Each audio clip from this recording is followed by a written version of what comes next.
That is what happened. But we think we found a solution, and we're hoping at some point we'll connect to Brazil.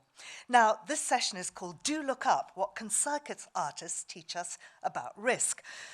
Well, if you've read the programme, you'll know that this session is rather strange and delayed. You'll be invited to actively engage, not just talking to each other and safely experiencing risks, but also through sharing your creative ideas through a web page that you can access through the QR code and link in the slide. So that, and I think also this. Now, if this was not about circus arts, if it was a conventional session, then I would introduce the speakers as follows. Tilly Alcaina is the Senior Technical Advisor for Health and Climate at the Red Cross Red Crescent Climate Centre. She works on epidemiology, adaptation, and disaster preparedness. Daniel Clark is Director of the Centre for Disaster Protection. Daniel's an actuary and an economist supporting governments on disaster risk financing, especially helping people and organisations to change how they plan and pay for disasters. S.J. Beard is an academic programme manager and senior research associate at the University of Cambridge Centre for the Study of Existential Risk. They work across many areas of global catastrophic risk, such as developing methods to study extreme, low probability and unprecedented events. And at some point, we hope, Pablo Suarez, who's a researcher on climate and disasters turned humanitarian worker, but he's put together this session in his capacity as Artist for Impact for the Lloyd's Register Foundation. So I'm not sure how, but over the next 45 minutes in this Understanding Risk London session, there will be circus arts. We don't know if Pablo's going to be with us or not, so I'm going to start by handing over to Tilly. It is Pablo. Can I just... Thank you. Are we handing over to Pablo? No, we are definitely... Okay, I just received other instructions. Could we skip to my slides, please?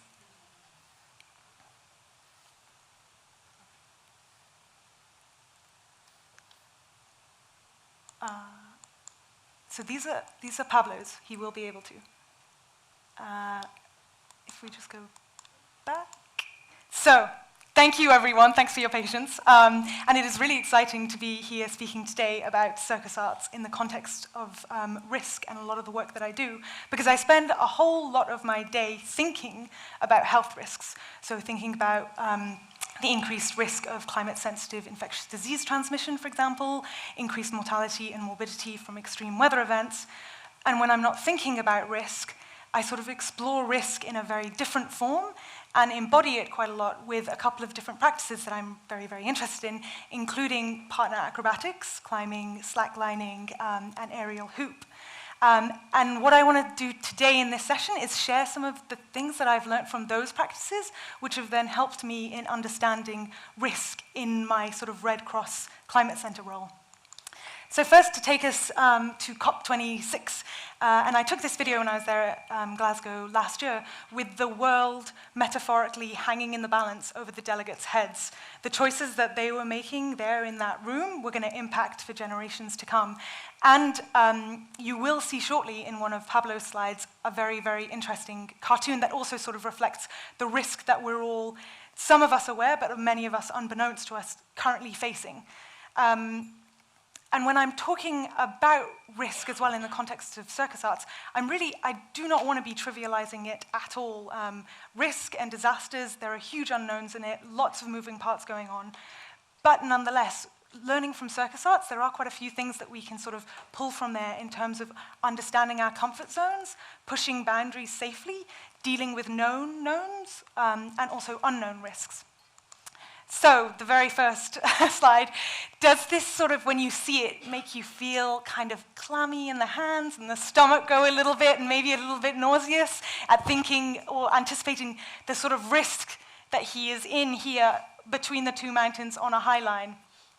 I also feel that still to some extent when I see this and also when I do my sorts of slacklining. But any of the sort of endeavors and the practice that we're doing here none of it is about an adrenaline hit at all, even though you might think that it is that. In fact, it's hugely about finding this flow state when you sort of feel maybe not in control of risk, but at least able to coexist alongside it and be able to move in the moment so that you can sort of enjoy where you are and do whatever it is that you're doing without having that horrible clammy hands and like sickening feeling. Here, for example, I mean, when you first look at it, maybe you do see somebody potentially falling. But in fact, no, if you look a little bit closer, Charles here, he's having a great time, and he has confirmed that he is definitely in the flow state. And you might be able to see along on the line that there is a safety net, and he is strapped in. So he is pretty safe up there. So those sort of the flow state and the pushing of the boundaries and the understanding of the comfort zone is some of the ideas that I want to share. And I have 5 sort of main points around what I have learned massively from a practice in circus arts. One of the first things that has really helped me in a lot of my work is being able to change perspectives and sort of invert and flip how I think about things through a practice in partner acrobatics, where you're often upside down and doing things where you feel completely discombobulated in space. It's also been very interesting to try and think of risk from a different perspective. So here I'm trying to illustrate that from the perspective of the slack line as I'm walking across it.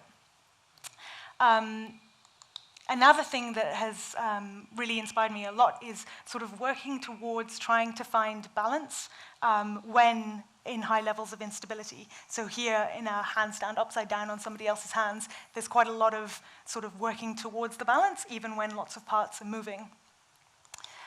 Here's another great example of really finding or working towards that balance at the very least. Again, of Charles up on this high line between 2 mountains.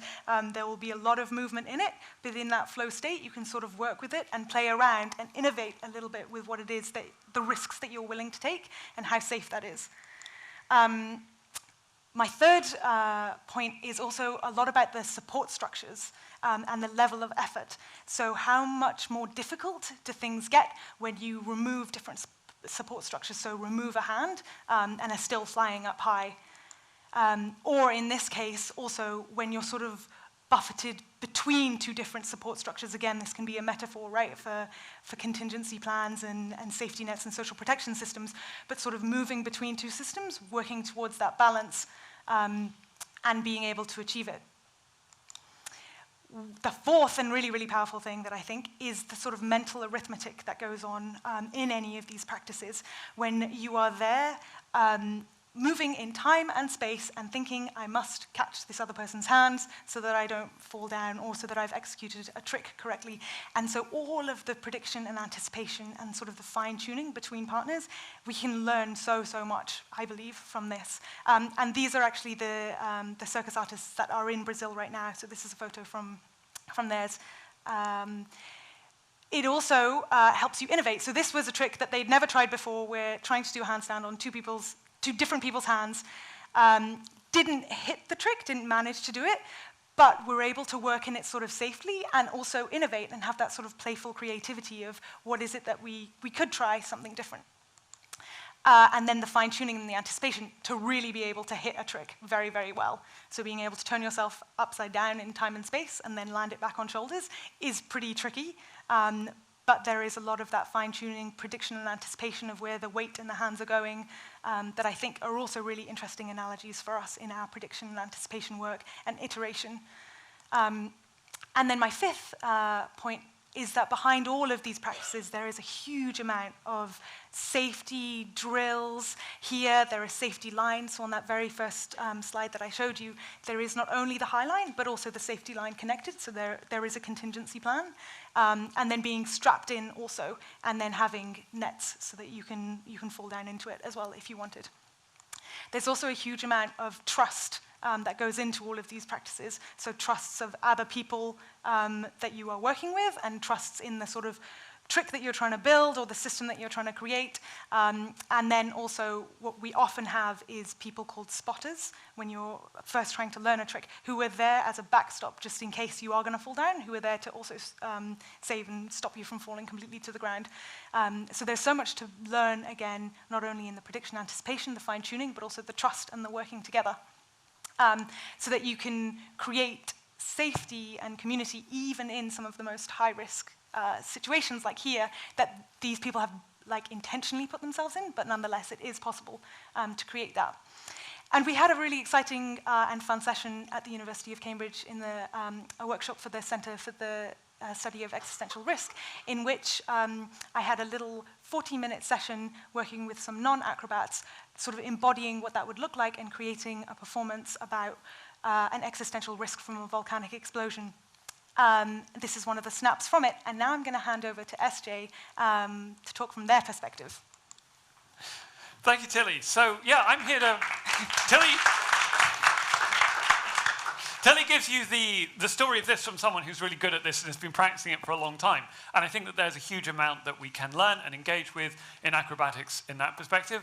I'd never done this before. I came along to a workshop. It was about creative communications. Pablo was involved. It was probably going to be quite crazy. I didn't really know what to expect. We did acrobatics for 90 minutes. We made an acrobatic performance about how a supervolcanic eruption could disrupt a local community and some of the things we could do to protect that. And it was a huge amount of fun.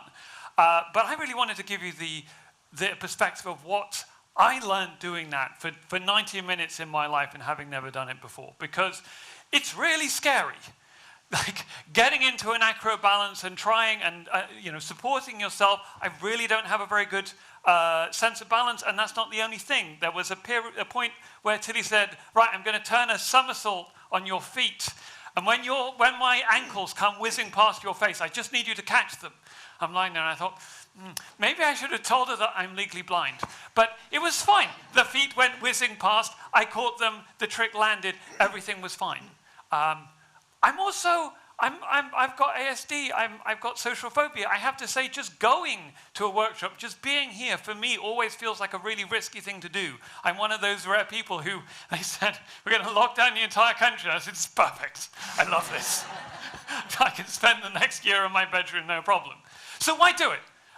One of the reasons why I wanted to do it is because of the involvement of Pablo. And I'm so sorry that he wasn't able to give his introduction, but one of Pablo's big things is about we need to talk about risks in ways that are interesting. It's so easy. It would be so easy for me to give a presentation here to you and say, I'm here from the Centre for the Study of Existential Risk, and we work on the risks that might bring about human extinction or civilization collapse. And you think, oh, that's exciting. And then I start telling you about the details of what I work. And within 5 minutes, human extinction and civilization collapse would have become incredibly boring, which happens all the time. And I know you all work in really interesting, exciting things, and I'm sure we've all had the experience of falling asleep in one another's presentations. So part of this is about how can we talk about risk, how can we talk about preventing risk, which is the thing that we're actually all here to deal with, in ways that really get people's attention, engage people, get them to think, get them to respond, get them to react. For me, there's another part of it, though, because as well as that tendency to put other people to sleep, I think we have a tendency to put ourselves to sleep. When we think about these risks, it is very natural to fear fear. It is very natural to feel a great deal of concern, compassion for people in disaster scenarios, for the most vulnerable, the most exposed. There are many strong emotions that arise within us, and these are good, healthy emotions that our bodies have developed over millennia to help us engage with risk, because we were growing up in a risky environment, that we were evolving in a risky environment. We had to develop natural responses to that risk, and these things get kicked in. But we're actuaries, we are economists, we are people who have to do logistics in disaster situations. Our job is not about getting emotional. And we know that. And whether you are someone who does get to do some engagement with emotions in your work, or whether you have to just do the numbers, whatever it is, you are going to be constantly squashing down those emotions inside you. It is natural, it is professional, it is the right thing to do. But it doesn't make the emotions go away. We are all having to deal with all the time the possibility of dreadful things happening. And those emotions are always there, and they are always affecting us. And so for me, when I heard this opportunity and there was, oh, you can go and do acrobatics, one of the things I was thinking was, this is an opportunity. This is an opportunity to not just connect with other people through performance, but to connect with myself, to process my emotions, to recognize the reality of what I am dealing with.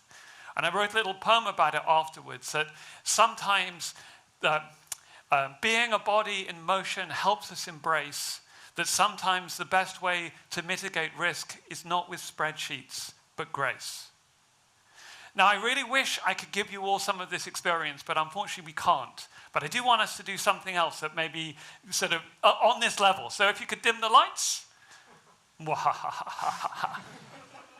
So I told you I'm registered blind, so I'm not going to ask you to do anything that I wouldn't do, but it might be something that you wouldn't naturally do.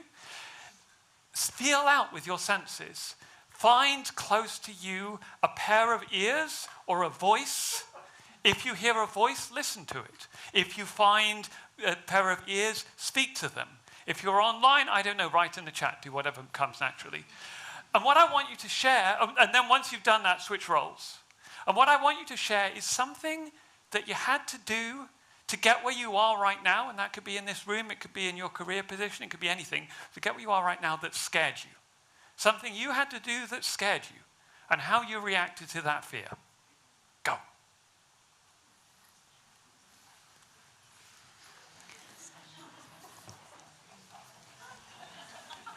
That was great. That was excellent. Well done. Very good.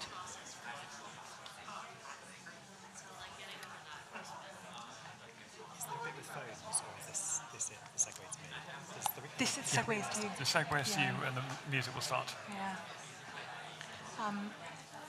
Yeah, I am so sorry about the beginning bit on me. Lindy literally came up to me and was like, Pablo's going to speak, you move the slides. And then she called me and I was like, no, I've just been told differently. Which is why I don't think anyone would have minded that. You were absolutely brilliant. Do not worry.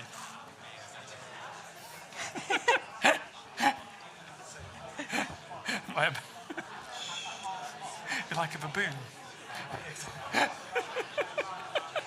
If those lights, if we had been able to cover them, Sorry? If we'd been able to cover those lights, that would be so good. But this is nonetheless.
Look up, guys. Okay, let's connect, look up. Yeah, you know what to do. Let's go. Look up, look up. Look up, look up, look up, look up, look up. We have to perform. We have to perform. We are understanding risk. What if? What if they fall? What if they fly? What if they get lost in the air? What if they disappear into the darkness? What if they can't do it? What if I can't do it? Don't think about it. Just do it. Just let's go. Let's go. Look up. I just don't know what to do. It's okay. Like you know what to do. Let's just go. And we go Jump together. higher, Connect. just more Let's higher. go. Change. Yes. Yes.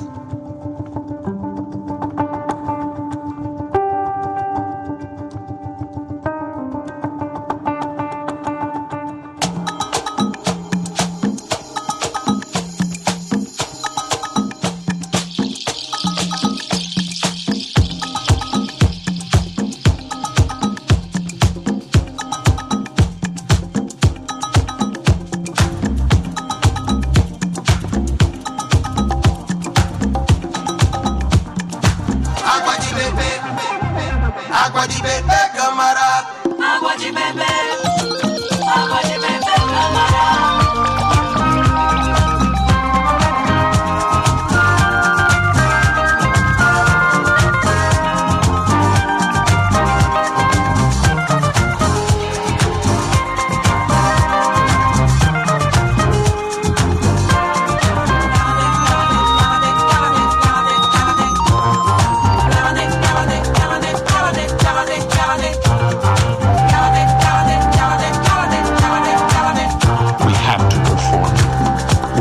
Anticipate. We have so much to do. What if? What next? What now? We are understanding risk.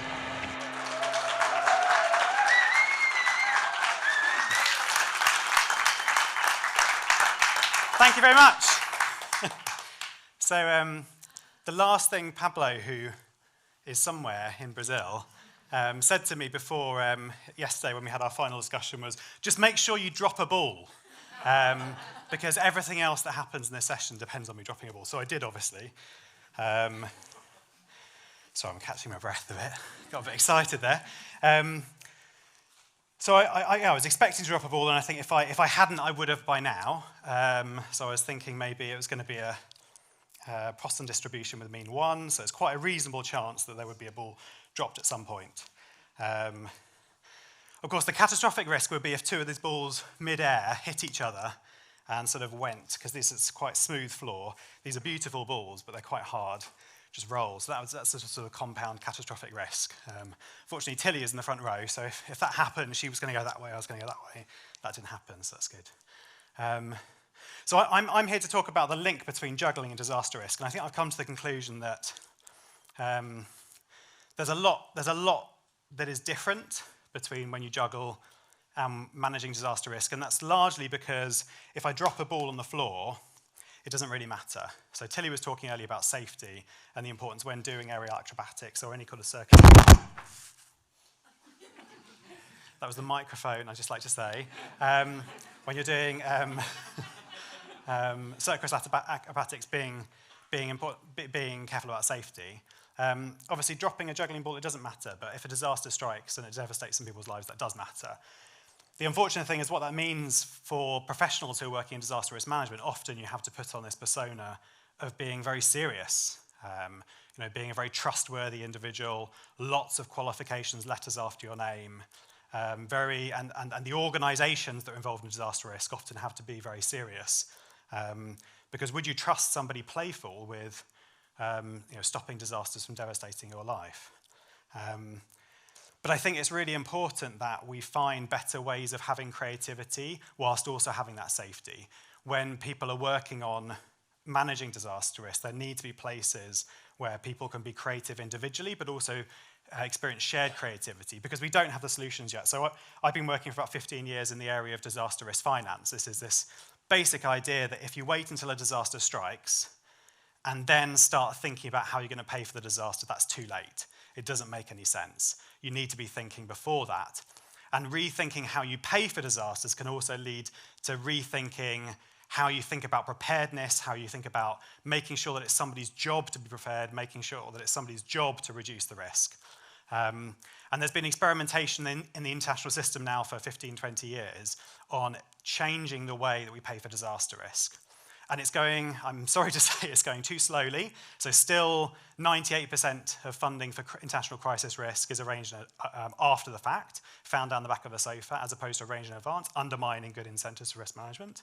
And also, where for that 2% which is being arranged in advance, is not working as hard as it should be. It's not actually having impact. In fact, a lot of the work that's coming out on the development side doesn't seem to be having much impact. It seems to be causing, still too long to actually fund a response. It's not creating those incentives to reduce risks or to prepare better. One of the big rays of light is actually in the humanitarian system and civil society, where people are entirely focused on the impact of what they're doing and the sort of forecast-based finance agenda, the anticipatory action agenda.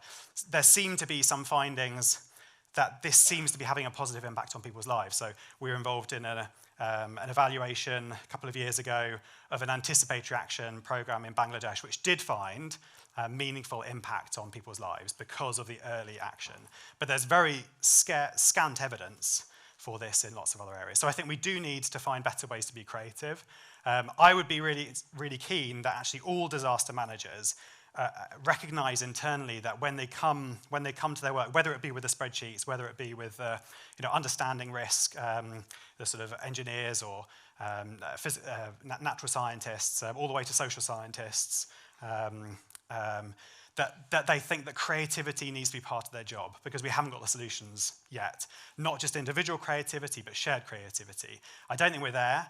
So I work for the Centre for Disaster Protection, which is based just down the road, funded by the UK's aid budget. We've been set up very explicitly with a mission to help countries and organisations pay for disasters better and plan. And we've been set up with 4 values that underlie everything we do and the culture we want to build and the culture we want to change, or the sort of changes we want to see in the world culturally. And one of those is around creativity. And so we talk a lot about how we can bring more creativity into the world of planning to pay for disasters better. And some of this is about us being creative internally and challenging ourselves to break down those sort of walls we have inside of us. My wall between being an actuary and being a juggler, as well as the walls we have between different kinds of people, whether they be within the team, whether they be outside the team, on different continents. So this is, I guess, just a plea to think the work we do matters. It really does matter. That makes it difficult to be playful. That makes it difficult to be in the state of flow, in the zone, because researchers think you can't be in flow if you have fear. Fear is sort of blocks you from being in flow. But we need to find better ways of being in flow because we don't have the solutions yet, and we need them desperately.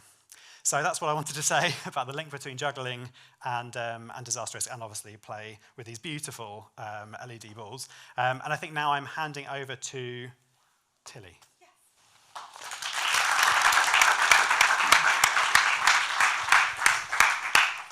So now we wanted to have a little interactive sort of game and session amongst us. So we are going to get, these are just a couple more photos from Cambridge. We're going to play a game called Keep It Up, in which there is going to be some risky stuff in the air, and more may come, we'll see. And if the risky stuff comes near you, you have to catch it. So the idea is that there will be some risky things flying around in the air. You catch it if it comes near you, and give us just 1 or 2 words, really quick fire. We'll only play this for a little bit of time. And then you pass it on, throwing it back in the room, throwing it somewhere else in the room. But if the risky stuff falls near you and you notice it, you sort of have to go, oh no, help pick it up and then pass it on and say some words also. So we will demonstrate very quickly with a couple of us here at the front. So here we have a risky thing. Oh no! Oh no! It's a catastrophe! Governance. Creativity. Danger. Yes. Oh no! Oh no! Yeah, say a word, throw it around. Uncertainty. Try to throw it to someone. Oh, we maybe, okay, fine. Never mind. We have more. Yeah. Yay!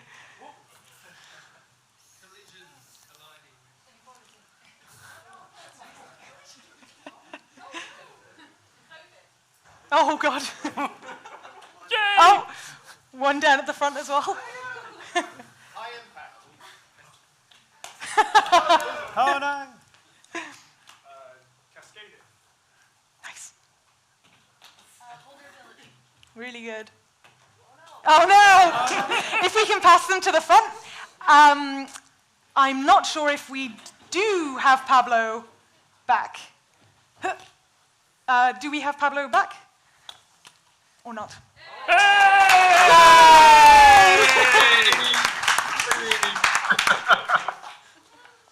Friends, I was present as a witness, as a fly on the wall, hearing all that was going on and seeing everything. I'm happy to report that I have become completely unnecessary. Everything worked so awesomely. Thanks so much, dear friends, Lloyd's Register Foundation, Understanding Risk Tribe, Tilly, SJ, Daniel, for taking the risk of showing that other side of you. I'm accompanied by Pedro, who is the founding director of a Florianopolis-based school of Circus. They just delivered a performance, 7 of them, flying amazingly, and I'll give you a taste of some of that. If I manage to push buttons, this is where everything can fail because of me. So please bear with us. Let's see. I assume you can see the screen. Yes. So you saw and heard, and if you didn't already, please scan that or type qrco.de/all caps UR LRF 2022. The reason for this is that we're going to have you work with us. We're going to have you share ideas. What is it that matters? What is it that connects all these interesting things that you heard from Tilly, Daniel, SJ about the connection between risk as embodied in acrobatics and juggling and so on, and our work. I'll give you that scan QR code later if you don't have it already, but look at this cartoon. It may look like a normal day if you accept that the new normal is pretty risky. Our systems are finely tuned to be in perfect balance with other people, with nature, with conditions. And when something changes a little bit, whether it's governance or climate related, temperatures and so on, things can really go a little bit off, and change that is gradual can become abrupt, and there can be collapse. You've seen some juggling. All of us are jugglers, metaphorically. We have to deal with multiple kinds of hazards. And you will see in the subsequent session that we also have a lot of compound risk, where one thing triggers the next bad thing. This is a photo of Pedro and his team. This is actually walking distance from the Understanding Risk conference venue here in Florianopolis, in Brazil. And what are the chances of having professional acrobats helping us learn about risk? It would have been zero without the courage of the UR community. We almost had professional acrobats performing suspended there in London, but in the end we couldn't for a number of reasons that are mostly having to do with insurance, believe it or not. Sometimes risk management can lead to suppression of risk-taking, which could make us better at risk management. The good news is that we had, here you see Pedro and Ingio and some of the other folks in the practice process where we worked together to develop a tailor-made performance that was just delivered. The music you heard included Pedro's voice as well as others, and it's part of what we did to get into the minds of the acrobats, of the circus artists. Happy to report that Niger, another one of the satellite venues like London, for today's Understanding Risk, will have acro artists tomorrow, both in terms of acrobalance like Tilly, as well as roller skating, which apparently is very big and popular in Niamey, in Niger. One thing we know is that in order to deal with risk, we have to look ahead, we have to look up, we have to anticipate, and it helps to work together to build our capacity to see further, to anticipate better, to become stronger. I really liked what was being said before, anticipation. No one, like an aerial acrobat, can capture the importance of being timely. You heard Daniel talking about we need money before so that we go fast, because if you're a little bit late, things can be bad. We are delighted to have Hamid Khan Ham and Eugenia Rojo joining us from Argentina. They're making cartoons based on what's going on in this session and others in UR, and you will be contributing with your ideas to a lot of that. You already saw that these are not only professionals in the world of risk, but also risk takers and aspiring amateur circus artists. So you already saw the game. Thank you, Tilly and others, for rejuggling, rejigging. What we're going to do in the next few minutes is everyone, those joining online, those joining in person, will be, through that digital tool that triggers with the QR code, you will be invited to write a graffiti. You know, a graffiti, writing on the wall that no one knows who wrote it? Because we want to hear from you, inspired by juggling, acrobatics, etc. What do you think of when thinking of your work with risk? What do you want others to notice?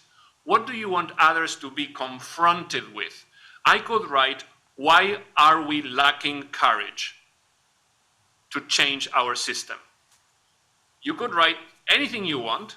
To do that, you will just type, push the yellow button, submit, and then write the next one, and then write the next one. We'll give you about 3 minutes. This is, for those of you in the online world, you have a thing to type. Maybe someone will copy-paste it in the Zoom platform, etc. Otherwise, you hopefully can scan the QR code. And I'm now going to go silent, and maybe, I know I hadn't asked for this, but friends from the LRF and the tech team, if you want to play the music, the same music that was playing when Daniel was juggling, maybe that can accompany us. Otherwise, we go into silent mode. Go there and type. What do you want others to think about risk inspired by circus issues? About 3 minutes, over to you. Help us know, what are you thinking?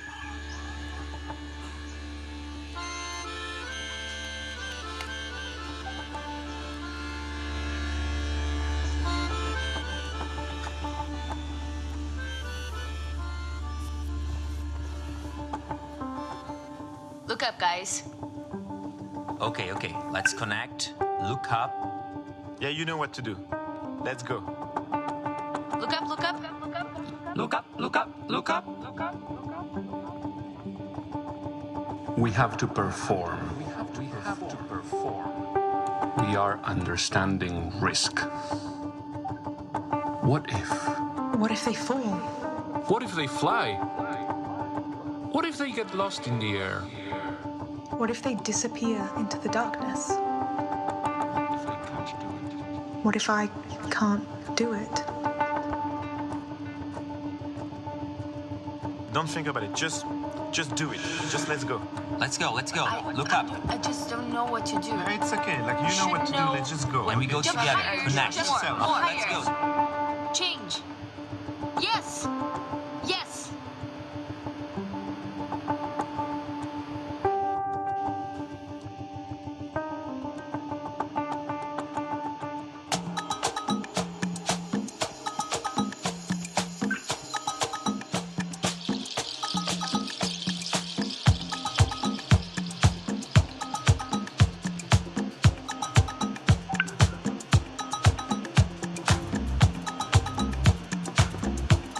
Daniel, if you want, please advance so that people can react to the things they see with a thumbs up if they like it or otherwise. There's more than 50 contributions already. Let's have you enjoy, view what other people have written, and help us make sense. Yes, voting now.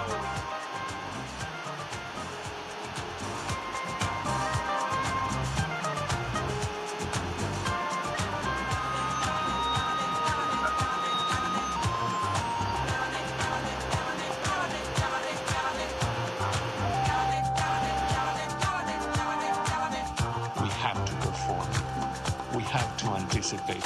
We have so much to do. What if? What next? What now? We are understanding risk.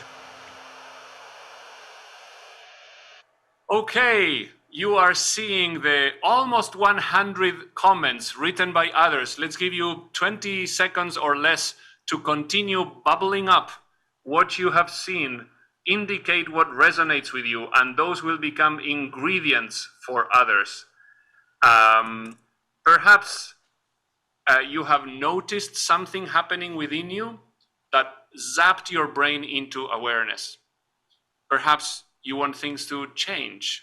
Perhaps you want you to change. Daniel, thank you, Daniel from Good Games, for providing this platform. If you want, advance us to the final report, where we will see all near 100 contributions, and we will see them ranked with the extremely limited amount of time that we have to get a taste. One person's risk is another's opportunity. Yeah, you should have seen these fellows. Artists are excellent at turning risk into opportunity. When someone is about to fall, the other one turns it into a trick. We have to learn, and they're also great at learning. We are so not good at it. What else do we have? Practice, practice, practice. Actually, let me see if I can share my screen for those of you who are not seeing what I'm seeing. Is it this one? Yes. Risk was here. The communities that need to be engaged, finding the right partners, changing the system which is broken, balancing risk and rewards. We need to work as a team. Circus specializes in team building, and we heard from Daniel, creative teamwork. What can we do that is awesome? I am going to now go back to this slide, which you saw. In the next session, we hope to share with you some of the cartoons created by Ham and Eugenia based on what you did and what you said. Friends, so infinitely grateful to all of you for having made this possible. Thank you, Pedro and team from Circus for making so much awesome. Speakers, presenters, contributors online, we wish you awesomeness in understanding risk and in turning your understanding into awesome action. Over to you in the venue. Very, very many thanks to Pablo and, of course, to all of the team. And so sorry for those technical delays. Now, we're going to have a very, very quick break. Literally just run to the loo if you need to, because we want to get on. We'll start promptly at 3, unless it's 3 already. But it's going to be very soon, because the next session is From a Ripple to a Surge. And it is, as he says, being streamed live to Brazil. And we have, after that, some engaging wrap-up activities which start directly after the live session. So very quick break, and then From a Ripple to a Surge taking place imminently.